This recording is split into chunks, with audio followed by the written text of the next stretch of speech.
तो हम लोग कहाँ चल रहे थे? हम लोग पढ़ रहे थे क्लास 12th केमिस्ट्री, है ना, लेसन नंबर 2 विलयन और अनुसंख्य गुणधर्म।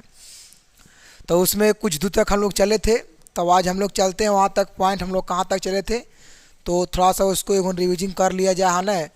वाष्प दाब हम लोग पढ़ लिए थे। देखिए इसमें कुछ कुछ पॉइंट को हम कल बताए थे, है ना।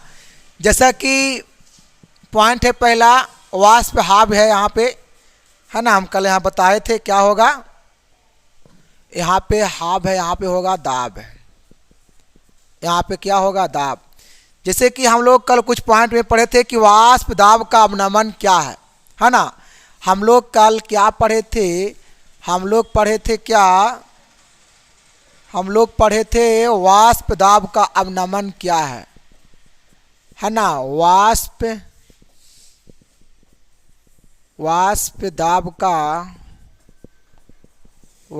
दाब का अवनमन क्या है?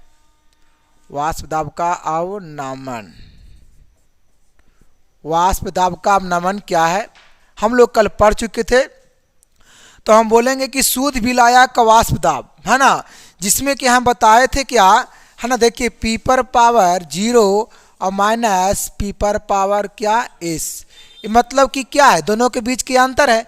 जबकि पी पर पावर अगर आता है 0, उसको नाम क्या होता है पता है? इसको बोलते हैं शुद्ध विलायक की वाष्प दाब। शुद्ध विलायक की वाष्प दाब इसको बोलते हैं, इसको हम लोग बोलते हैं शुद्ध विलायक के वाष्प दाब। क्या सिखाए थे कि शुद्ध विलायक के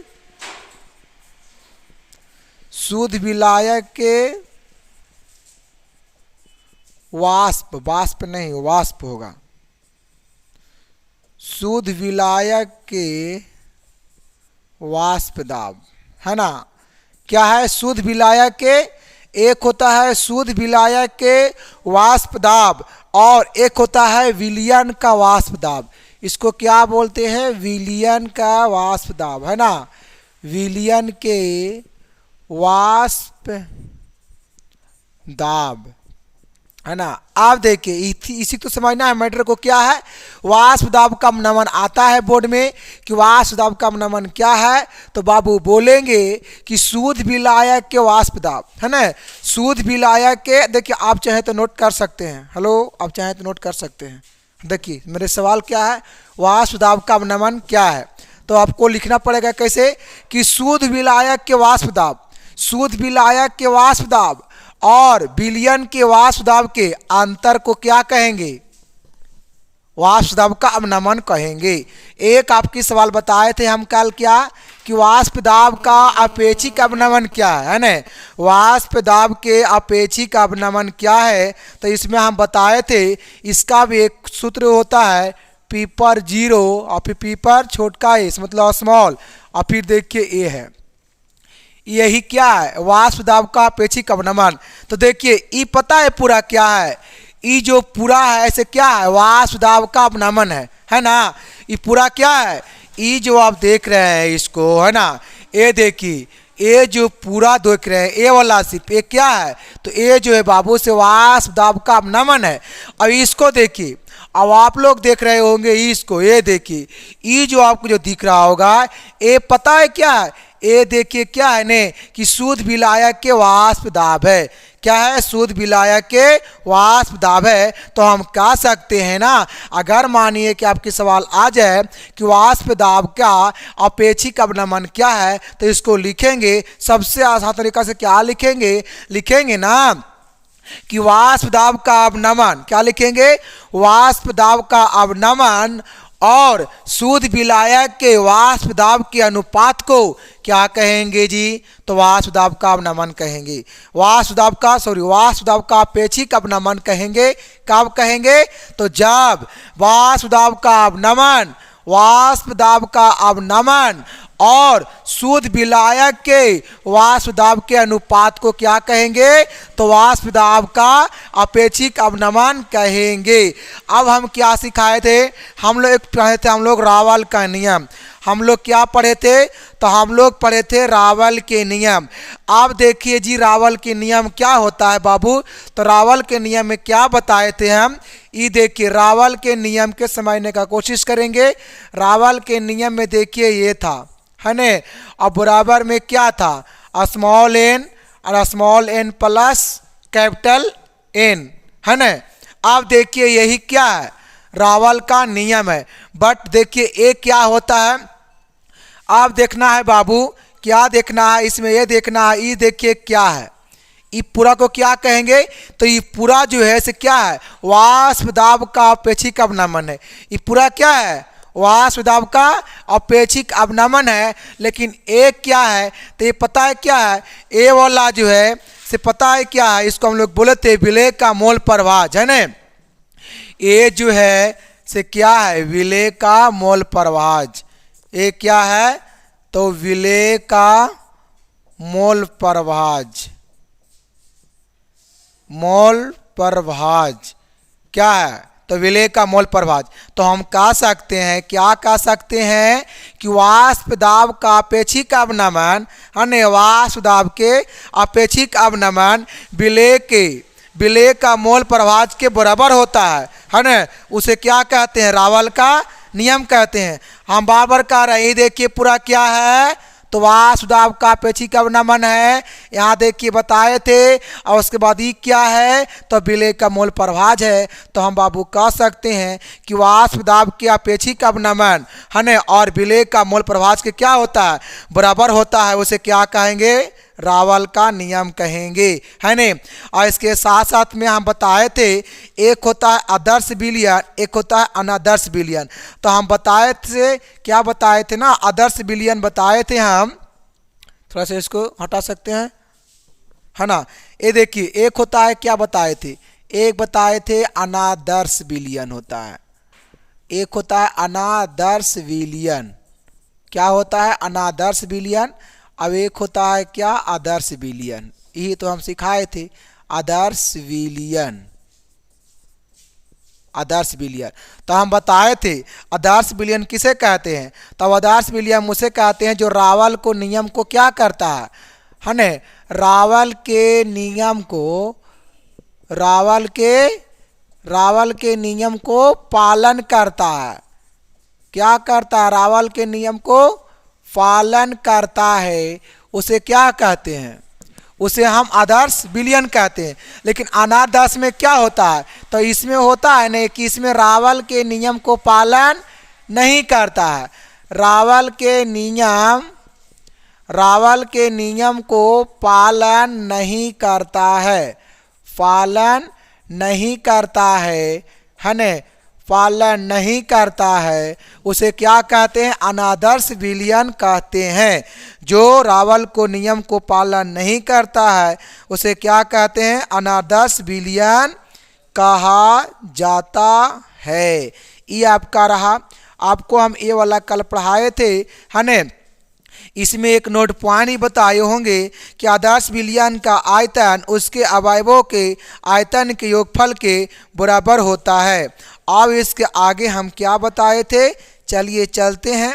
अब इसमें हम एक बताए होंगे, देखिए आज हम लोग का पढ़ना है न, हम लोग का जो, चलिए इसमें है, कल इतना ही बताए थे हम, है न। और बाकी आप पिछले वीडियो में देख लीजिएगा। बाकी कल जो बच्चे नहीं थे, है ना, ऑनलाइन में, उसके लिए हम इतना समझा दिए हैं, है ना। आप देखिए पीछे भी आपको बता दिए हैं। इतना हम मैटर पढ़ाए थे, अब आगे आपको पढ़ाए होते हम, लेकिन आप जानकर को इस वीडियो में पूरा अच्छी तरीके से समझ सकते हैं, है ना। और बाकी इतना आपकी शॉर्ट के लिए बता दिए हैं। अब चलिए देखिए आगे चलते हैं। मेरा पॉइंट क्या है? देखिए आपका, देखिए आप लोग का पॉइंट क्या लेकर के आए हैं। ये देखिए क्या है? अस्थिर क्वाथी मिश्रण। क्या है? अस्थिर क्वाथी मिश्रण है। तो हम जानेंगे कि अस्थिर क्वाथी मिश्रण क्या होता है, जबकि इसको हम लोग बोलते हैं इंग्लिश में एजियोट्रॉपिक, है ना। क्या बोलते हैं? एजियोट्रॉपिक। ये वाला आता है कि एजियोट्रॉपिक क्या है ना। एजियोट्रॉपिक को हम लोग हिंदी में क्या बोलते हैं? अस्थिर क्वाथी मिश्रण। अस्थिर कवाथी मिश्रण बोला जाता है। इसको हम लोग बोलते हैं क्या इंग्लिश में, एजियोट्रॉपिक मिश्रण, मतलब मिक्सचर, है ना, एजियोट्रॉपिक मिक्सचर होता है। तो चलिए हम लोग जानते हैं कि अस्थिर कवाथी मिश्रण क्या है। ये आपका बहुत इंपॉर्टेंट क्वेश्चन में आता है बार बार बिहार बोर्ड में। चलिए क्या है, तो ऐसे विलयन जो बिना संघटक के परिवर्तन, ऐसे विलयन जो बिना संघटक के, किसके बिना, तो बिना संघटक के परिवर्तन एक ही ताप पर आश्रित हो जाते हैं। मतलब एक ही ताप पर क्या होता है, आश्रित होता है, उसे क्या कहते हैं, तब अस्थिर क्वथनांक या तो अस्थिर कवाथी कहते हैं। उसे क्या कहेंगे, अस्थिर क्वथनांक या तो अस्थिर कवाथी मिश्रण कहते हैं। जैसे कि इसमें दिया है कि 95.6% एल्कोहल और 4.4% जल का मिश्रण अस्थिर कवाथी मिश्रण का उदाहरण है। देखिए इसमें अल्कोहल की कितना है, अल्कोहल की मात्रा कितना लिया है, 95.6%, लेकिन जल की मात्रा लिया है 4.4%। जब इन दोनों को मिलाएंगे, है ना, जब अल्कोहल और जल को जब मिलाएंगे तो अल्कोहल की मात्रा कितना लिया है ना, 95.6% लिया है, और जल की मात्रा लिया है 4.4%। जब दोनों को मिलाएंगे तो क्या कहलाएगा, अस्थिर कवाथी मिश्रण कहलाएगा, जो 78.13 डिग्री सेल्सियस पर उबलता है। मतलब कि उबलेगा कितना डिग्री पर, तो 78.13 डिग्री सेल्सियस पर क्या होगा, उबलेगा। अब देखिए इसमें हम लोग जानेंगे, देखिए इसमें हम लोग क्या जानेंगे, अब इसमें कुछ मेन पॉइंट होते हैं। मेन पॉइंट क्या होते हैं आपको देखिए बताते हुए चलेंगे। इसमें पॉइंट ये होता है ने कि एजियोट्रॉपिक जो मिश्रण है, मतलब अस्थिर कवाथी जो मिश्रण है, से दो प्रकार के होता है ने। अस्थिर कवाथी जो मिश्रण है बाबू, से कितने प्रकार के होते हैं, तो ये दो प्रकार के होते हैं। कितने प्रकार के होते हैं, दो प्रकार के होते हैं। पहला होता है न्यूनतम क्वथनांक, पहला होता है न्यूनतम क्वथनांक। क्या होता है जी, न्यूनतम क्वथनांक, है ने। और फिर होता है बाबू, ये आपका हो गया पहला में। दूसरा में आपका होता है अधिकतम क्वथनांक, अधिकतम क्वथनांक, अधिकतम क्वथनांक वाले मिश्रण, इतना वाले मिश्रण,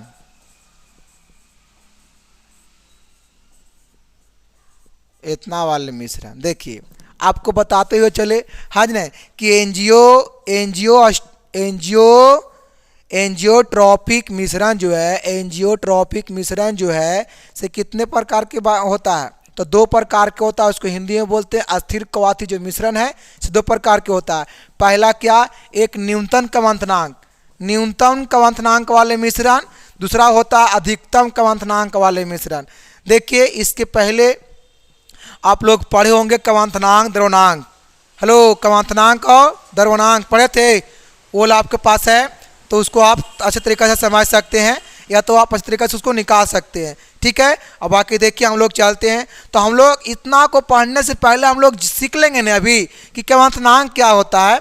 देखिए 4 गो पॉइंट होता है, पता है 4 गो पॉइंट क्या क्या होता है। देखिए एक क्वथनांक होता है बाबू, देखिए इसको अभी हम लोग जान लेंगे। एक होता है क्वथनांक, क्या होता है, एक क्वथनांक होता है, अब एक द्रव्यनांक होता है ना जी। क्या होता है जी, द्रव्यनांक, और होता है एक हिमांक होता है। अब एक क्या होता है, संघनन। क्या होता है, देखिए ये 4 पॉइंट जो कि आपके लिए बेसिक है, जो 4 पॉइंट है से क्या आपके लिए बेसिक है बाबू, है ना। ये आप लोग पढ़े होंगे 9th क्लास में, ये नहीं आप लोग 9 में ही पढ़े होंगे केमिस्ट्री में। इसे पूरा अच्छे ढंग से पढ़ना होता है। लेकिन चलिए फिर भी आज देखिए यहाँ पर लिखा गया क्वथनांक, यहाँ क्वथनांक लिखाएगा, है ना। आप लोग यहाँ पे सुधार लीजिएगा, यहाँ पे हो जाएगा क्वथनांक,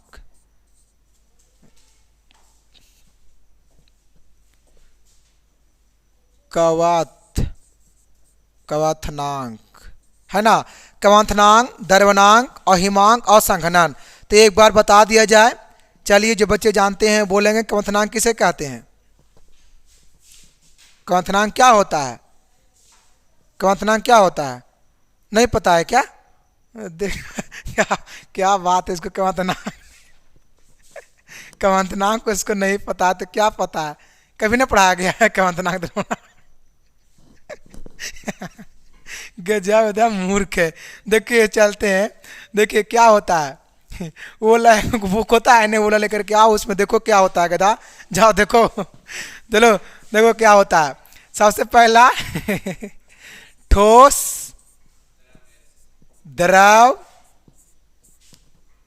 ठोस द्रव ऐसे लिखना है, जाओ ना लेकर के आओ ना उसको। ठोस, द्रव, गैस।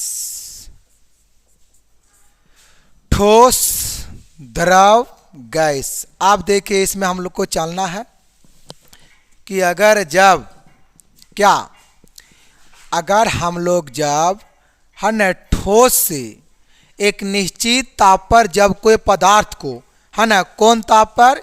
एक निश्चित ताप पर, है न, एक निश्चित ताप पर जब कोई पदार्थ को हम लोग, है न, किससे, अगर हम लोग द्रव से अगर ठोस में बदलता है ना, क्या करने पर? द्रव से ठोस में क्या करने बदलता है जी? हाँ, ठंडा करने पर ना। अगर हम लोग एक निश्चित ताप पर जब कोई पदार्थ को, है ना, इधर पे ध्यान देगा, एक निश्चित ताप पर जब कोई पदार्थ को हम लोग द्रव से किस में बदलेगा? ठोस में। लेकिन क्या करने पर? अरे गर्म नहीं, ठंडा होगा यहाँ पर ही। क्या करने पर? ठंडा करने पर। क्या करने पर?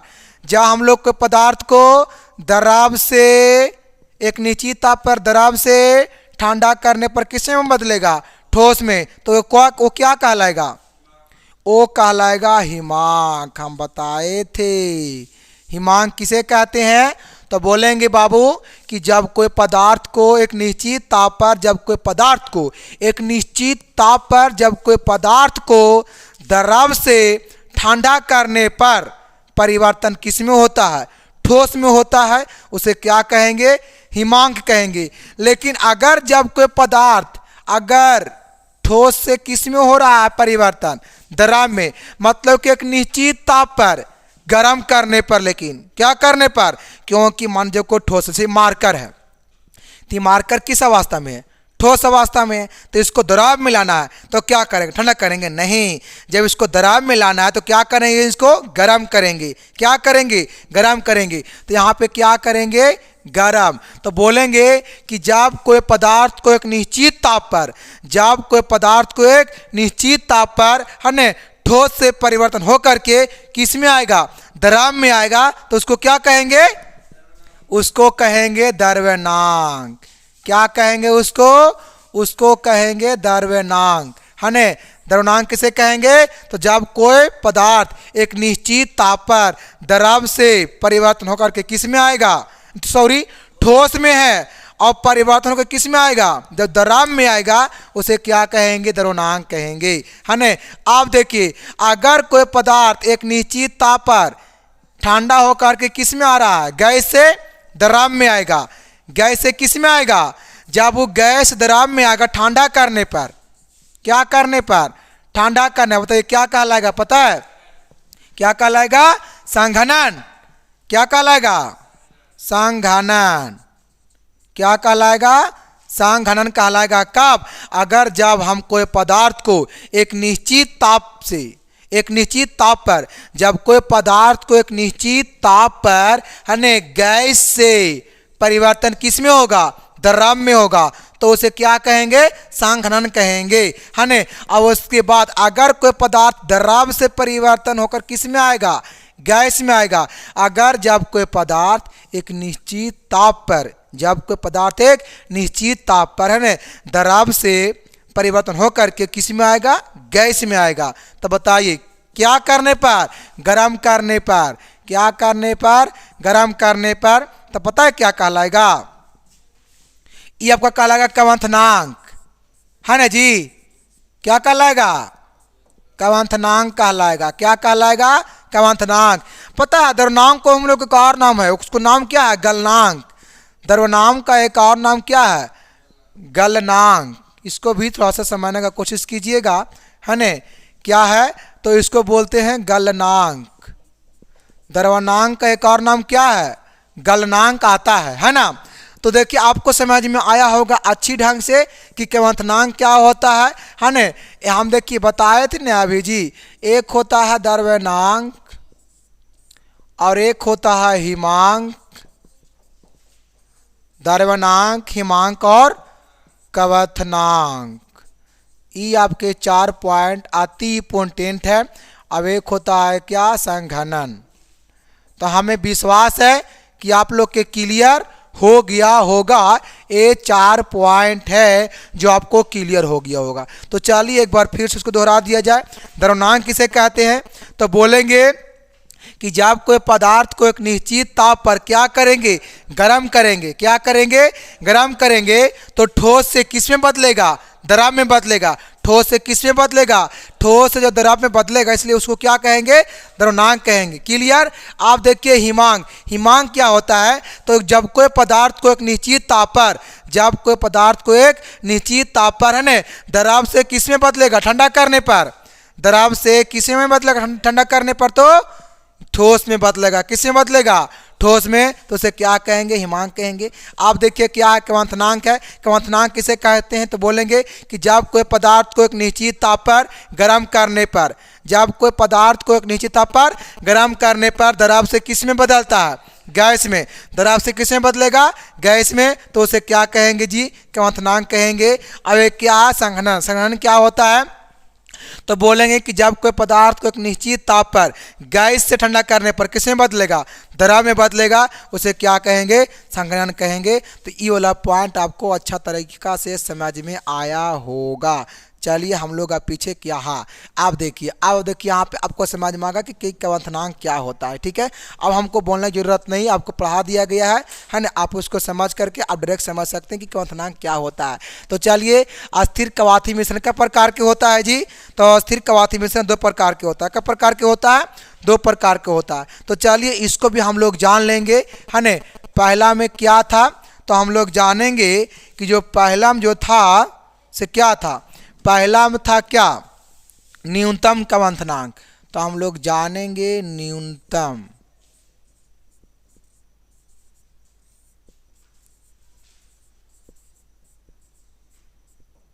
न्यूनतम कवंथनांक क्या होता है जी? न्यूनतम कवंथनांक होता है ना। अब आपको अभी जानेंगे हम लोग सभी को कि न्यूनतम कवंथनांक क्या होता है। तो बोलेंगे कि वैसे अस्थिर कवांथीय मिश्रण, है ना। चलिए बोलिए, क्या बोलेंगे? वैसी अस्थिर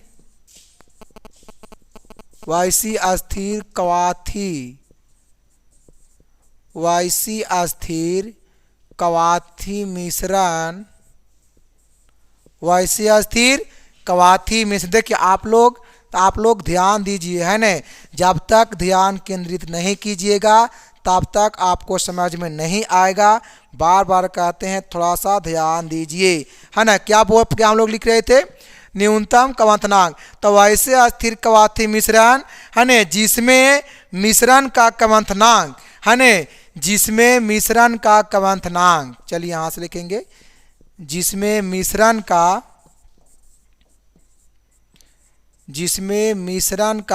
कवंथनांक, जिसमें मिश्रण का कवंथनांक, जिसमें मिश्रण का कवंथनांक,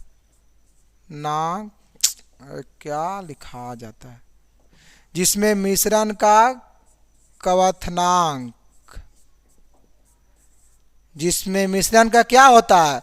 जिसमें मिश्रण का कवंथनांक उसके, है ना, पदार्थ के, है ना, पदार्थ के कवंथनांक से कम होता है ना। उसके पदार्थ के कवंथनांक से क्या होता है? उसके पदार्थ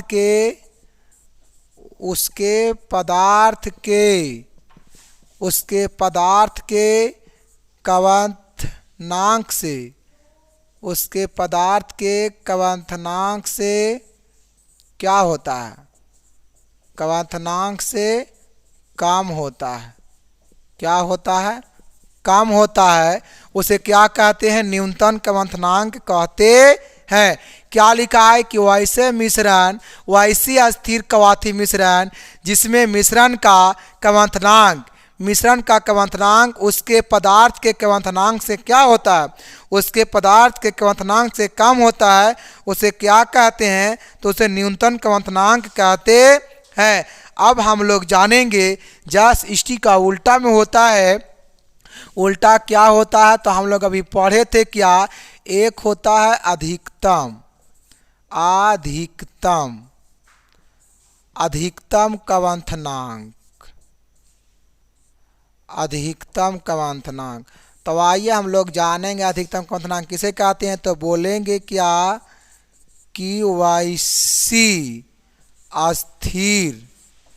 वैसी अस्थिर कवाथीय मिश्रण, कवाथी मिश्रण जिसमें मिश्रण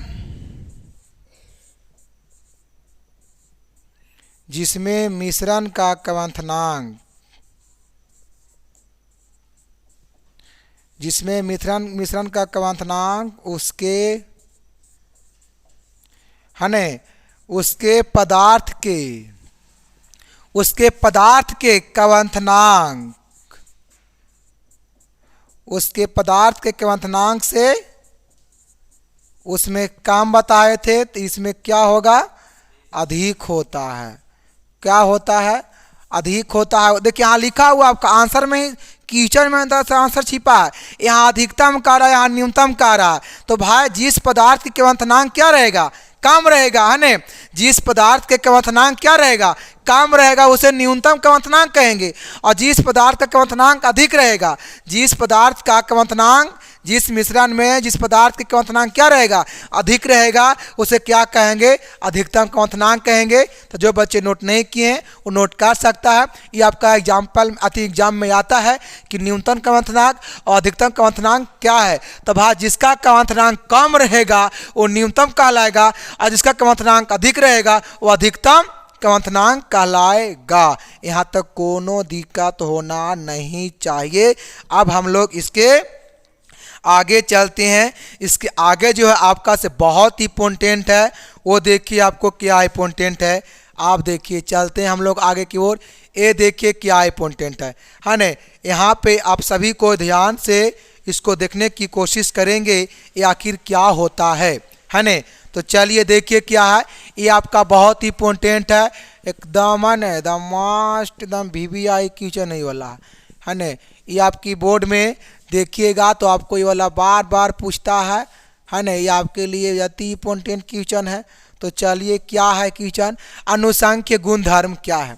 अनुसांख्य गुणधर्म क्या है ना, कोलगेटिव प्रॉपर्टीज है ना, कोलगेटिव प्रॉपर्टीज। तो जानेंगे क्या है कि विलयनों के उन गुणधर्मों को कहते हैं है ना, विलयन के उन गुणधर्मों को कहते हैं है ना, जिसमें विलयन में उपस्थित विलय की संख्या पर निर्भर करता है।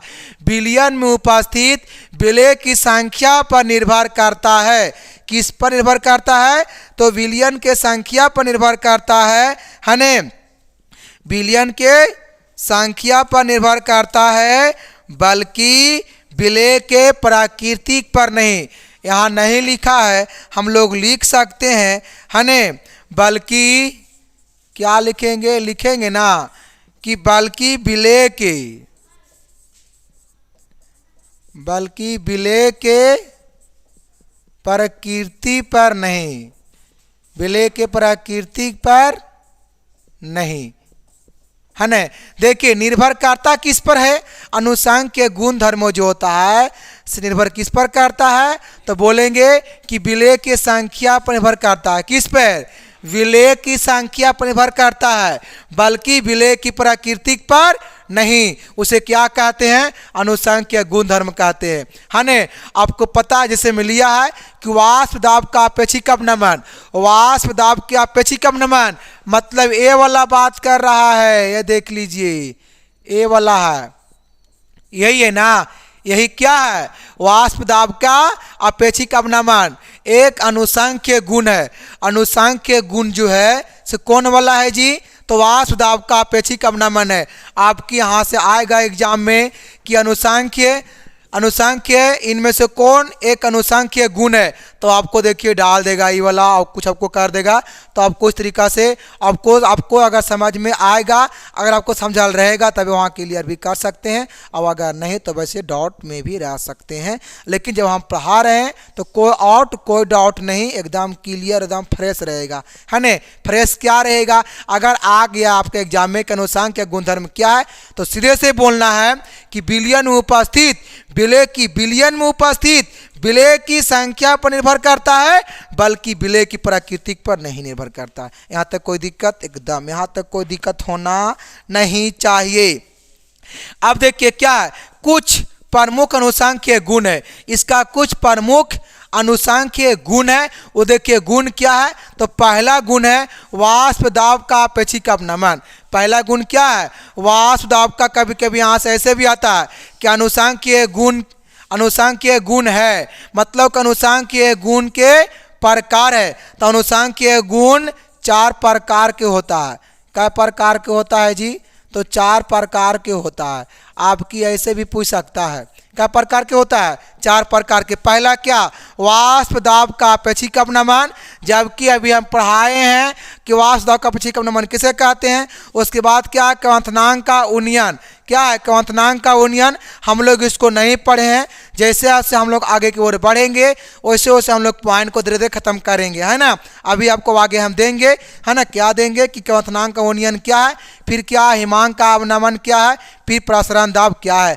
आपको अभी धीरे धीरे चलेंगे। अभी 4 गुण है, इस 4 में अभी हम लोग खाली क्लियर किए हैं कि वाष्प दाब का अवनमन क्या है न। तो इसमें हम बताए हैं क्या, इसमें बताए होंगे क्या कि वाष्प दाब का अवनमन और शुद्ध विलय का वाष्प दाब के अनुपात को क्या कहते हैं? तो वाष्प दाब का अपेक्षिक अपनमन कहते हैं, जो कि आपको वाला पीछे बता दिया गया है। तो हम लोग अब स्टार्ट करेंगे क्वथनांक का उन्नयन से। तो ये आप लोग जानिए कि अनुसंख्य गुण है जो कितने हैं? 4 गुण हैं। कौन कौन है? तो वाष्प दाब का अपेक्षिक अपनमन, फिर क्वथनांक का उन्नयन, फिर हिमांक का अवनमन, फिर प्रसरण दाब। तो चलिए हम लोग इस तरीके से हम लोग आगे को चलते रहेंगे, है ना। अब हम लोग स्टार्ट करते हैं इसका जो मेन जो पॉइंट है उससे, है ना। तो अभी आपको बता दिया गया है बाबू कि क्वथनांक क्या होता है ना। क्वथनांक क्या होता है आपको बता दिया गया है कि वाष्प दाब का अपेक्षिक अपनमन क्या है। तो हम बताए थे कि वाष्प दाब का अपनमन अशुद्ध विलय की वाष्प दाब के अनुपात को क्या कहते हैं? वाष्प दाब का अपेक्षित अपनमन कहते हैं। ये आपको हम कई बार बताए हैं, एक बार नहीं कई बार बताए हैं, है न।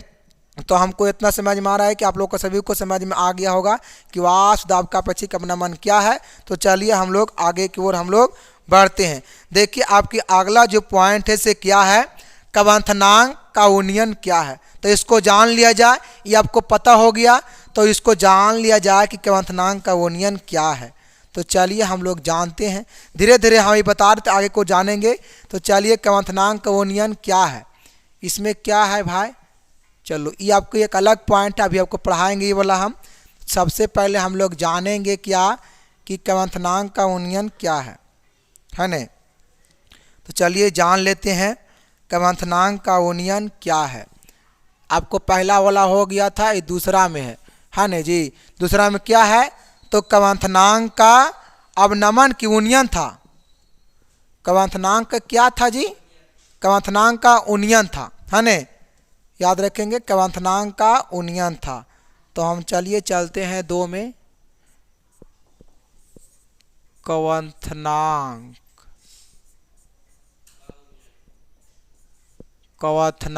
का उन्नयन क्या था? तो पॉइंट क्या है? क्वथनांक का उन्नयन क्या है? है ना। तो पता है किसे कहते हैं क्रमांक का अवनयन? विलयन का ताप तथा शुद्ध विलायक के ताप। विलयन के ताप है ना, लिखेंगे यहाँ पर देखिए, विलयन का ताप, विलयन का, विलयन के ताप, किसका ताप कह रहा है? एक होता है विलयन के ताप, एक विलयन के ताप तथा शुद्ध विलायक के ताप, तथा शुद्ध विलायक के ताप, तथा शुद्ध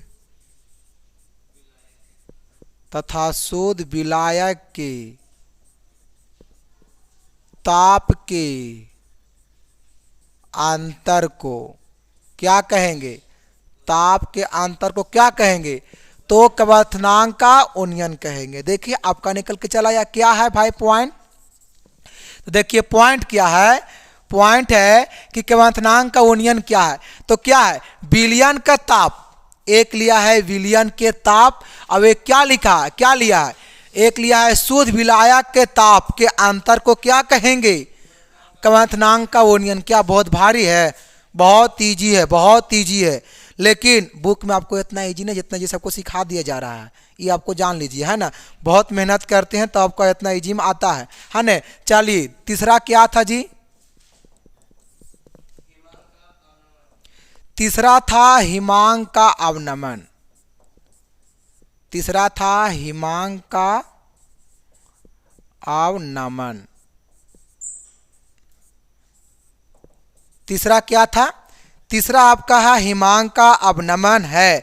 देखिए इसमें पता है, इसमें आपको बताते हुए चलिए कि क्वथनांक का जो उन्नयन है, तो क्वथनांक के उन्नयन में है ना, आपको शॉर्ट में बता दिया जाए कि T2 माइनस T1 को मान लीजिएगा। इसमें देखिए शॉर्ट में है ना, T2 माइनस T1, T2 मतलब हो गया ने, T2 के मतलब आपका हो गया, इसको देखने का कोशिश करेंगे। हेलो, T2 के मतलब हो गया ने कि विलयन का ताप, T2 का मतलब क्या हो गया?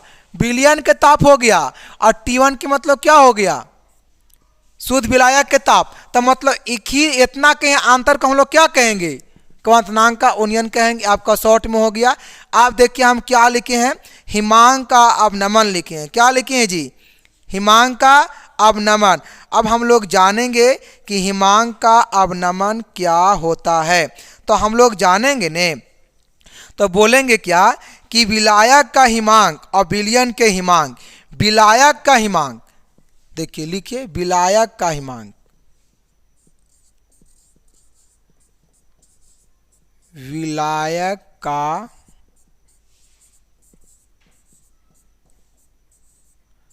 एक होता है विलायक का हिमांक और एक होता है विलयन के हिमांक, तथा विलयन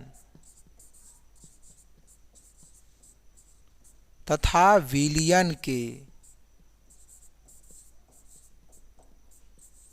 हिमांक के अंतर को क्या कहेंगे? क्या कहेंगे? हिमांक का क्वथना, हिमांक का अवनमन। तो हिमांक का अवनमन किसे कहेंगे बाबू?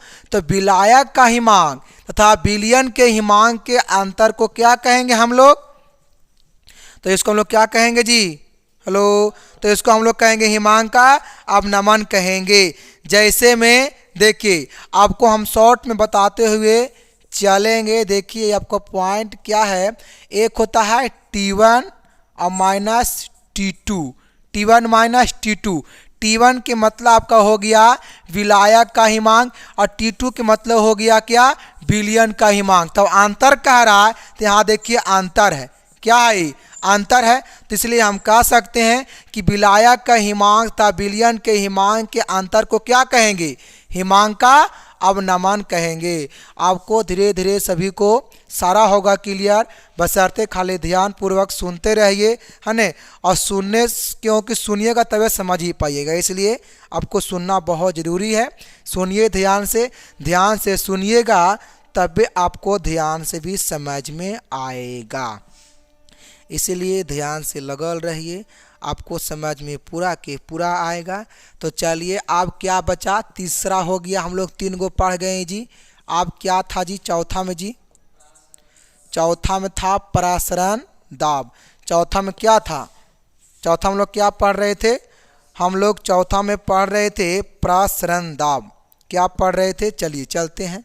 हम लोग पढ़ रहे थे, लिखेंगे यहाँ पे प्रसरण दाब, है ना? क्या लिखेंगे जी? चलिए लिखेंगे प्रसरण दाब। प्रसरण दाब, प्रसरणी दाब हम लोग उसी को बोलते हैं, प्रसरणी दाब। इन है प्रसरणी दाब। इसमें पता है क्या बोलेंगे? विलायक और विलयन के, विलायक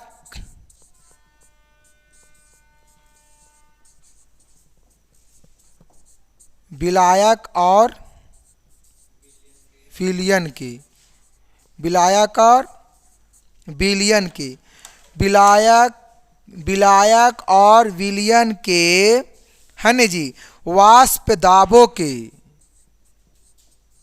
वाष्प दाबों के अंतर को, वाष्प दाबों के अंतर को क्या कहेंगे? प्रसरणी दाब कहेंगे। क्या कहेंगे जी?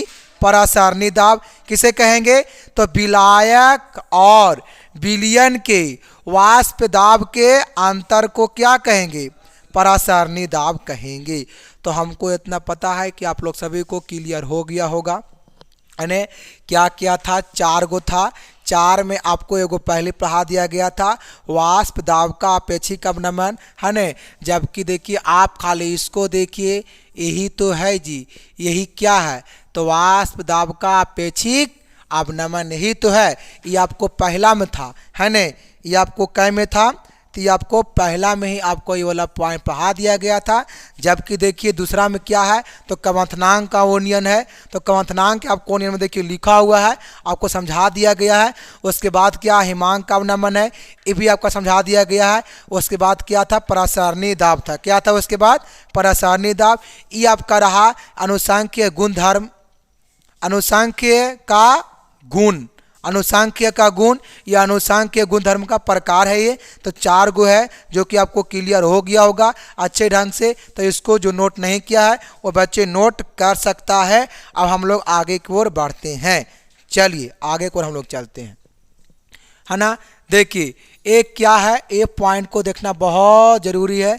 ये देखिए आपकी पॉइंट क्या है ना? ये आपको दिख रहा होगा। चलिए देखिए क्या है पॉइंट, क्या है भाई? तो पॉइंट है कि झिल्ली का वह गुण जिसके द्वारा झिल्ली अपने में से होकर गुजरने वाले पदार्थ पर नियंत्रण रखती है, उसे क्या कहते हैं? परागमयता कहते हैं। देखिए परागमय भी वाला आता है। परागमयता किसे कहते हैं बाबू? तो क्या बोलेंगे कि झिल्ली का वह गुण जिसके द्वारा झिल्ली अपने में से होकर कुछ होता है, गुजरने वाले पदार्थ का नियंत्रण करता है। जिस देखिए जैसे मान लीजिए ये झिल्ली है, देखेंगे मान लीजिए क्या है? झिल्ली है। देखिए इस रूप में रहेगा, मान लीजिए इसमें झिल्ली है, ये देखिए इस रूप में रहेगा। ये मान लीजिए झिल्ली है। अब क्या कह रहा है कि झिल्ली अपने में से होकर गुजरने वाले पदार्थ, आप मानिए कि यहाँ से पदार्थ गुजर रहा है, पदार्थ क्या हो रहा है? गुजर रहा। अब मानिए यहाँ से पदार्थ आपको 2 गुजर रहा है, एक विलयन गुजर रहा है, एक विलयन अब एक विलेय, है ना? एक नहीं विलायक ले लीजिए, है ना? सबसे आपको रहेगा जबरदस्त, विलयन में तो घुला हुआ रहता है। आप लीजिए विलायक, एक विलायक अब एक ले लीजिए विलेय, विलेय। ये दोनों पदार्थ क्या हो रहा है ने कि देखिए झील से क्या हो रहा है? गुजर रहा है। तब इसी को हम लोग क्या कहेंगे? परागमयता कहेंगे। आप देखिए आपको बताते हुए चले ना, ये देखना है कि परागमयता जो होता है से परागमयता के आधार पर, परागमयता के आधार पर झिल्लियाँ क्या प्रकार के होता है? 4 प्रकार की होती है। परागमयता के आधार पर झिल्लियाँ क्या प्रकार के होता है बाबू? तो 4 प्रकार के। पहला है परागमय, दूसरा है अपरागमय, तीसरा है क्या? अर्ध परागमय, चौथा क्या है? वर्णात्मक परागमय। तो हम लोग अभी जानेंगे कि परागमय क्या होता है, अपरागमय क्या होता है और अर्ध परागमय क्या होता है। तो चलिए हम लोग जानते हैं अर्ध परागमय परागमय क्या होता है। तो चलिए हम लोग धीरे धीरे हम लोग, है ना, सीखेंगे। चलिए पहला क्या है जी, परागमय है ने। पहला है परागमय, पहला है परागमय झिल्ली, पहला है कौन झिल्ली, पहला है कौन झिल्ली, तो पहला है परागमय झिल्ली। तो हम लिख सकते हैं कि वैसे झिल्ली जो अपने में से होकर, है ने। चलिए लिखिए, वैसे झिल्ली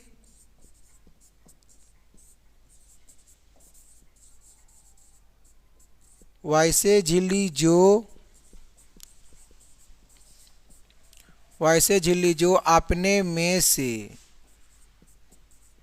जो अपने में से होकर, जो अपने में से होकर विलेय और विलायक को, विलेय और विलायक के, है ने, कान को प्रभावित करता है ने। तो अपने में से होकर विलेय और विलायक को, विलेय और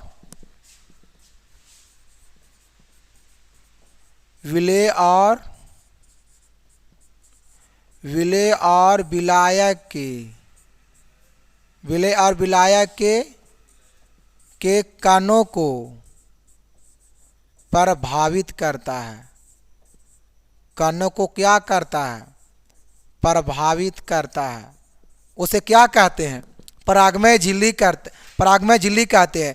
वैसा झिल्ली जो अपने में से होकर विलेय और विलायक के कान, देखिए यहाँ दो गो कान है, एक विलेय का कान है और एक विलायक के कान को प्रभावित करता है ने। प्रभावित मतलब है ना कि पार करता है।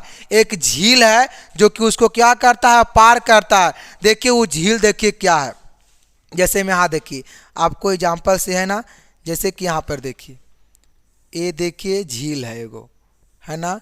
ये चलिए क्या है, एक क्या है, झील है, ये देख लीजिए, है ना। झील एगो बना लीजिए, इस रूप में देखिए रहेगा, है ना। ये देखिए रहेगा आपको झील है, ये क्या है, झील है। आप देखिए इसको ऐसे कर दीजिए, है ना। ये देखिए झील है, यही न है। आप देखिए यहाँ से क्या कीजिए, यहाँ देखिए दो कान है, एक विलेय का कान है अब एक विलायक की कान है। यहाँ कान देखना है तो यहाँ कान देखिए दो गो है ने। एक कान है किसका, विलेय का, अब एक कान है विलायक की। तो विलेय और विलायक की जो कान है, एक कान क्या है जी, विलेय, और फिर कान क्या है, विलायक। तो क्या कह रहा है कि अपने में से होकर विलेय और विलायक की कान प्रभावित करता है। मतलब कि विलेय का भी कान क्या हो गया, पार हो गया। किसके पार, तो नदिया ऊ पार, मतलब झीलिया, मतलब झिल्ली के ओ पार। आप देखिए विलायक भी क्या हो गया, पार हो गया। यही तो है परागमय झिल्ली, यही है कौन झिल्ली, इसी को हम लोग बोलते हैं परागमय झिल्ली, है ने। आपको ये वाला समझ में आया होगा, ये आपका हो गया परागमय झिल्ली। आप देखिए इसमें क्या हो रहा है कि विलेय का कान, है ने, विलेय का कान और विलायक के कान दोनों क्या हो रहा है, प्रभावित हो रहा है। किससे, तो जाल से, दोनों हो रहा है प्रभावित जाल से। उसको क्या कहेंगे, परागमय झिल्ली कहेंगे। आप चलते हैं हम लोग आगे की ओर। चलिए पहला, चलिए दूसरा में क्या था, दूसरा में था अपरागमय, अपरागमय झिल्ली। चलिए एक क्या है आपकी सवाल, ये आपकी सवाल है अपरागमय झिल्ली। क्या है, अपरागमय झिल्ली है। इसमें बोलेंगे कि वैसे झिल्ली जो अपने में से होकर केवल विलायक के अणु प्रभावित करता है। किसका, केवल केवल विलायक को अणु में से प्रभावित करता है। इसमें अभी क्या हम लोग लिखे थे, वैसे झिल्ली जो अपने में से, तो लिखेंगे कि वैसे झिल्ली, वैसा झिल्ली जो अपने में से, जो अपने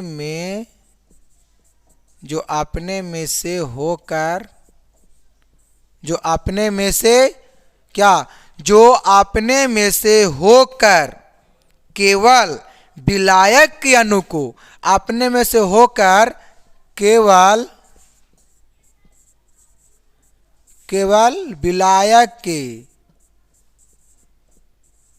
विलायक के अणु को कि विलायक के कण को, विलायक के कण, केवल विलायक के अणु, चलिए वही है, केवल विलायक के कण को, चलिए कण लिख दीजिए ना, उसमें कण पढ़ा है तो आपका दिमाग ज़्यादा सेट रहेगा।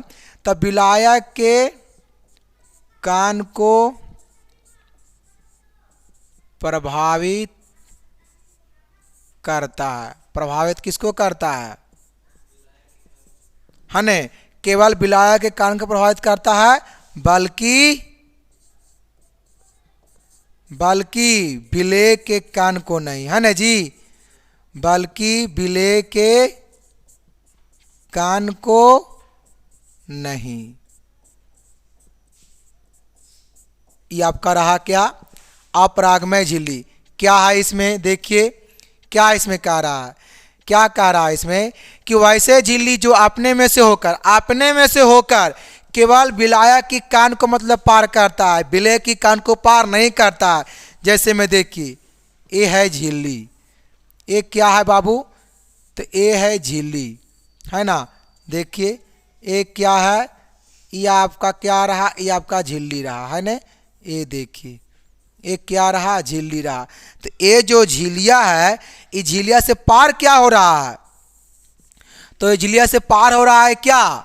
सिर्फ और सिर्फ विलायक, बल्कि विलेय का कण नहीं, सिर्फ और सिर्फ विलायक का कण हो रहा है प्रभावित। जैसे देखिए यहाँ पे जो है से विलेय का कण झिल्ली से ऊपर नहीं हो रहा है, लेकिन विलायक के कण क्या हो रहा है जी? प्रभावित हो रहा है। विलायक की कण क्या हो रहा है? तो भाई विलायक के कण प्रभावित हो रहा है। विलायक के कण क्या हो रहा है?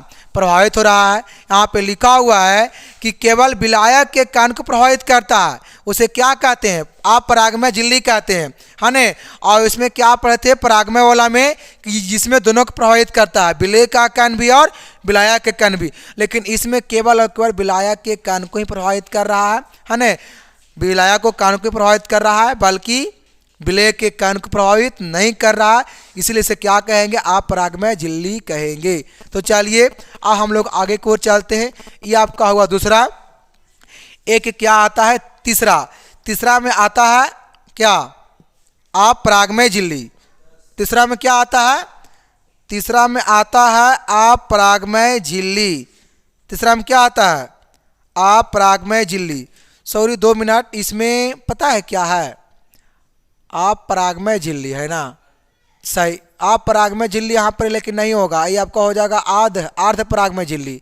अपरागमय तो परागमय के उल्टन हो जाएगा। यहाँ पे थोड़ा सा मिस्टेक हुआ है ना, 12 का मिस्टेक हुआ यहाँ पर ही।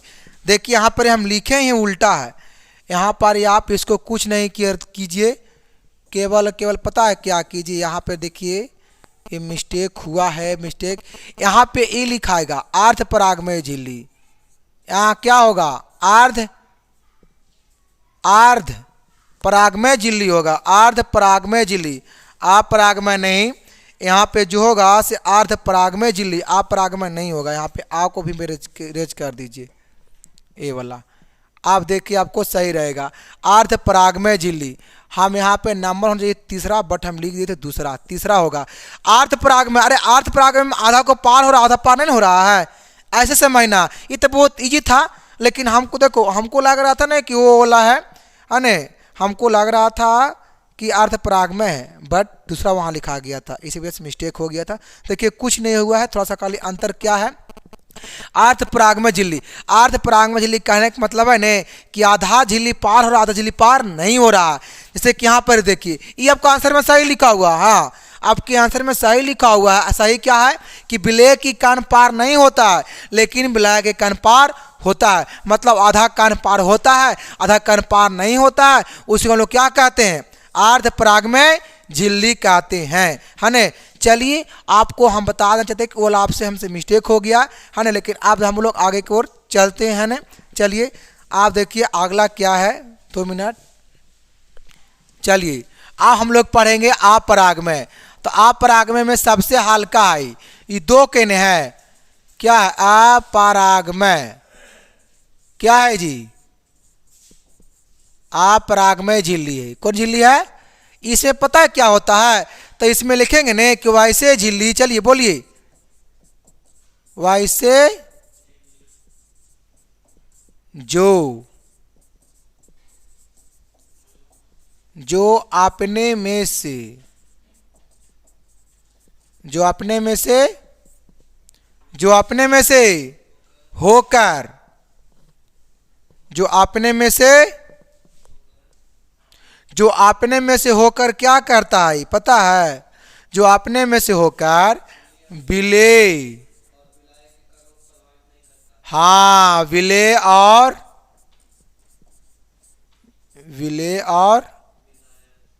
ला, कहते न हो गया, इधर फेंक दिया रहा फार का। हेलो, चलिए क्या होता है? विलेय का कान लगता है चला गया, प्रभावित हो ही नहीं रहा। चलिए हम लोग कहाँ चल रहे थे? अपरागमय, अपरागमय झिल्ली, अपरागमय झिल्ली। आप देखिए क्या है इसमें, क्या है अपरागमय झिल्ली में? वैसे झिल्ली जो अपने में से होकर विलेय और विलायक की कण को प्रभावित नहीं करता। जैसे देखिए ये आपका क्या हो जाएगा?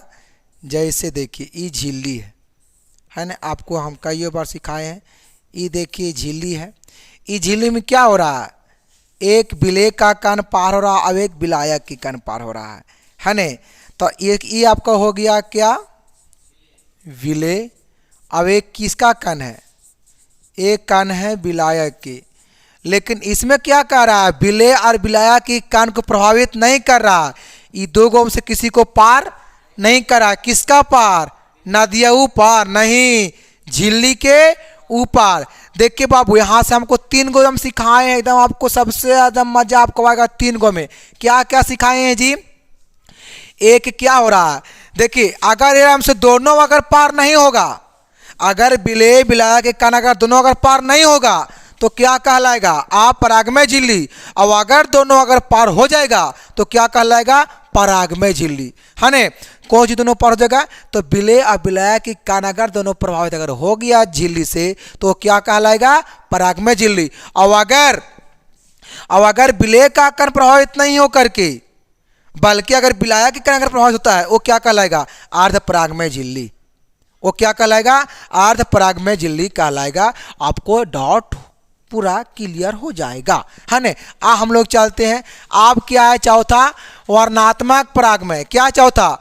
वर्णात्मक परागमय। तो चलिए हम लोग आगे चलते हैं। वर्णात्मक परागमय, ये देखिए आपका क्या है? वर्णात्मक परागमय। क्या है जी?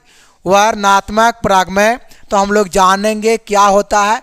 तो वह झिल्ली जो चयनित पदार्थ को, कौन पदार्थ है? चयनित पदार्थों का क्या लिखा हुआ? आवागमन करती है। क्या करती है? आवागमन करती है। उसे क्या कहते हैं? तो वर्णात्मक परागमय झिल्ली कहते हैं। ये आपका रहा परागमय झिल्ली, है ना। आप चलिए हम लोग चलते हैं आगे की ओर। हम लोग जानेंगे कि परासरण क्या होता है ना। चलिए आवागमन, हाँ क्या लिखा हुआ है? आवागमन, गमन उमन सब पढ़ दीजिए। आवागमन, है ना। अमन, आवागमन, अमन और नमन नमन। चलिए ठीक है, चलिए आगे की ओर चलते हैं। ये आपका हो गया होगा क्लियर। चलिए अब हम लोग आगे चलते हैं। ये क्या हुआ? चलिए इतने हैं ने, चलिए हम लोग इसी में चलिए अब आता है क्वेश्चन परासरण, है ना। परासरण क्या है? परासरण क्या है? तो हम बोलेंगे परासरण क्या है, तो हम इसमें क्या बोलेंगे कि जीन प्रक्रिया द्वारा, जीन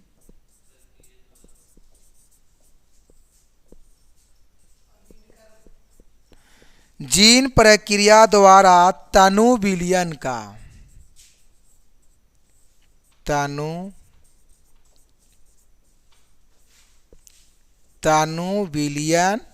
तनु विलयन का विलायक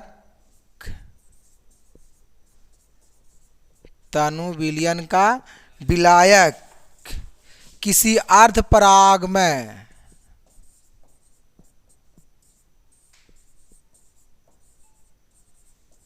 किसी अर्ध पराग में झिल्ली को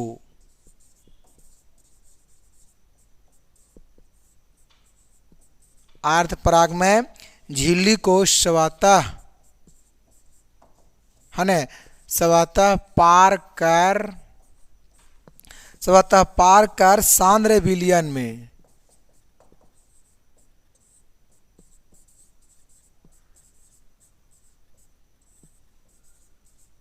कोशिकारा सांद्र विलयन में प्रभावित करता है, प्रभावित करता है। उसे क्या कहते हैं? प्रसरण कहते हैं। ये जो आपको दिया जा रहा है अपना भाषा में ही है है ना, ये आपके अपना अंदाज में है ना। क्या है कि जीन प्रक्रिया द्वारा तनु विलयन का विलायक, जीन प्रक्रिया द्वारा तनु विलयन कह रहा है, मतलब बहुत कम लिया है विलयन, तो तनु विलयन का विलायक किसी अर्ध पराग में झिल्ली को स्वतः पार कर और सांद्र विलयन में क्या होता है? प्रभावित कर जाता है। उसे क्या कहेंगे? प्रसरण। तो आपको पता है कि प्रसरण के 2 प्रकार होते हैं। प्रसरण के कितने प्रकार होते हैं? तो प्रसरण के 2 प्रकार होते हैं। पहला होता है अतः प्रसरण, एक होता है अंदर से, एक होता है बाहरे से, है ना। भीतरे बाहरे से पढ़ना है तो देखिए जानेंगे कि प्रसरण कितने प्रकार के होते हैं। तो प्रसरण जो होते हैं 2 प्रकार के होते हैं, है ना। प्रसरण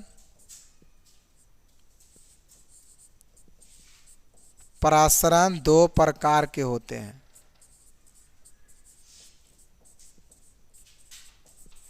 प्रसरण 2 प्रकार के होते हैं। एक होता है अंतः प्रसरण और दूसरा में होता है वाह। हाँ वही आए वाह, कोई बात नहीं। वाह भाई प्रसरण।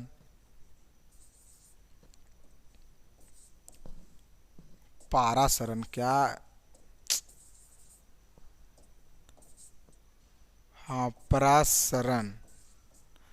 ये आपका हो गया प्रसरण। 2 प्रकार के होते हैं, एक अतः प्रसरण और एक बाह्य प्रसरण। तो आपको है ना सुनिएगा, आपको बताते हुए चलिए ना। देखिए अतः प्रसरण और बाह्य प्रसरण क्या होता है। तो हम बोलेंगे कि वैसा परागमय जिसमें विलायक के अणु, है ना, चलिए लिख देते हैं वैसा परागमय, है ना। तो इसका देखिए इसका आंसर में है ना, सुन लीजिएगा एक बार, लिख देते हैं। लिखेंगे ना कि वैसा प्रसरण, है ना। क्या इसमें बोलेंगे कि वैसा प्रसरण जिसमें विलायक के अणु, जिसमें विलायक के अणु, जिसमें विलायक के अणु, या तो कण, चलिए हम कण पढ़ा रहे थे, विलायक के कण। देखिए विलायक के जो कण है न, से पता अर्ध परागमय झिल्ली के सहायता से अंदर प्रवेश करता है न। क्या है कि विलायक के जो कण है से अर्ध परागमय झिल्ली के सहायता से, कण जो है से अर्ध परागमय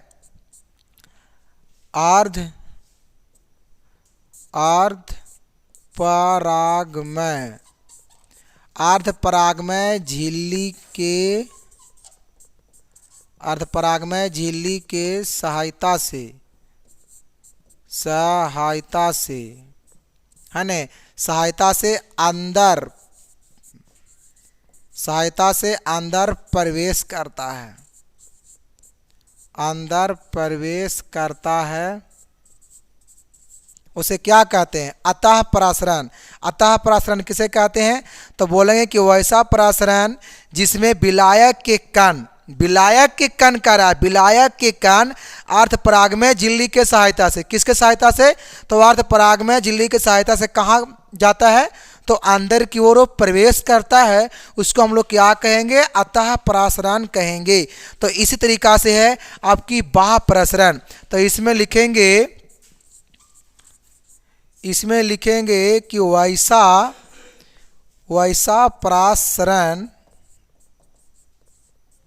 वैसा प्रसरण जिसमें विलायक के, है ना, क्या लिखेंगे कि जिसमें विलायक के अणु, है ना, जिसमें विलायक के कण भी कह सकते हैं, विलायक के कण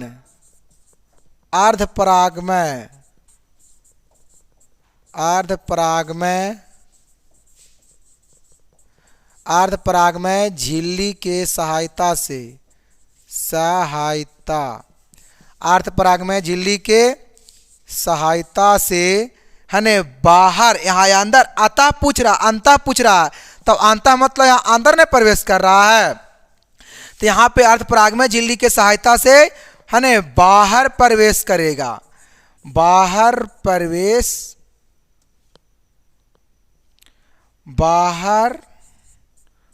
प्रवेश करता है। देखिए यहाँ प्रवेश कहाँ करेगा, बाहर करेगा, उसे क्या कहेंगे, वह प्रसरण कहेंगे। वैसा प्रसरण जिसमें विलायक के कण अर्धपरागमय झिल्ली की सहायता से, है ना, अर्धपरागमय झिल्ली की सहायता से क्या करता है कि बाहर प्रवेश करता है, उसे क्या कहेंगे, वह प्रसरण कहते हैं। अब है कि आपका बच गया प्रसरण दाब, तो आपको पढ़ा दिया गया प्रसरण दाब, है ना। अब हम लोग कल के क्लास में चलेंगे और, है ना, एक इसमें पढ़ना है कि प्रसरण दाब का नियम है, उसमें उसका 2 से 3 नियम है वो दिया है ना, वो वैज्ञानिक 3 गो है जो कि तीनों अपना अलग अलग नियम दिया है। तो आज के लिए क्लास इतने रहेगा, है ना। तो चलिए आपको फिर हम अगले क्लास में मिलेंगे और आपको इसी पॉइंट के साथ साथ हम लोग आगे भी बढ़ेंगे। ठीक है, ऑल द बेस्ट।